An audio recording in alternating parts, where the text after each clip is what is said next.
Šiandien kalbam apie batelius, nuo ko pradėti, kaip pasirinkti ir kokie jie būna. Pradėsim gal nuo pačių mažiausių, nes laipioti pradeda vaikai nuo 3-4 metų, kai kurie nuo 5, kas nuo 1 klasės, priklausomai nuo to, su kokiais tėveliais jie auga ir kokioje aplinkoje. Kas yra svarbu mažesniems vaikams? Tai kad batelis būtų primenantis paprastus batus, reiškia padas lygus. Kadangi vaikų kojos greitai auga, tai batelis neturi būti per mažas ir neturi būti per didelis. Reiškia, pirštukai švelniai remiasi ir jam turi būti patogu.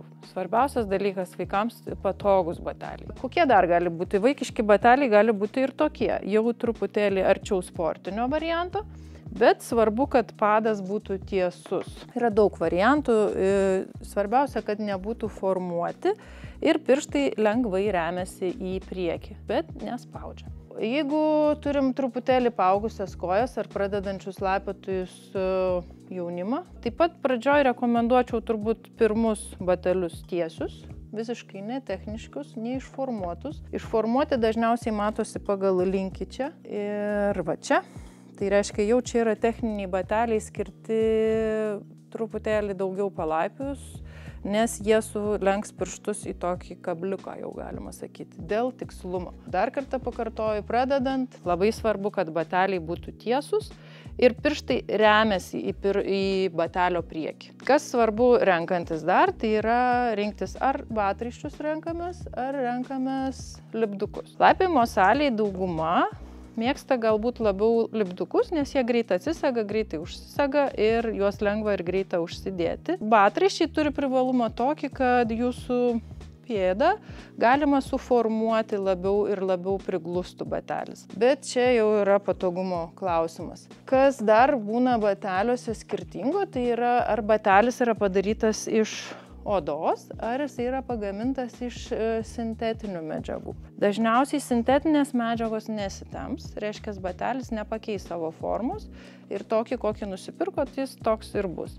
Jeigu renkatės batelius iš odos, tai ji dažniausiai nuo nešiojimo prasitempia ir labiau suformuoja savo būseną arba savo formą aplink jūsų pėdą. Tačiau reikia žinot, kad jie bus prasitempę ir šiek tiek didesni negu pradžioj, negu nusipirkote. Turbūt svarbu paminėti, kad bateliai būna ir vadinami veganiški, tai reiškia, kur nėra panaudota jokių gyvulinės kilmės medžiagų. Tai jeigu jums tai aktualu, taip pat pagal tai reikėtų rinktis. Batelių priežiūra. Bateliai iš principo nėra labai reiklus, svarbiausia, kad jūs gerai liptumėte. Tačiau labai svarbu po kiekvienos treniruotės juos pravedinti ir išdžiovinti. Galima purkšti dezinfekcinį skystį, kad nesikauptų prakaito ar kitos bakterijos. Ir tikrai daug kas gal yra bandęs, bet labai griežtai nerekomenduoju skalbti skalbimo mašiną. Jeigu norite išplauti batelius, tai geriau tai daryti rankomis, paprastu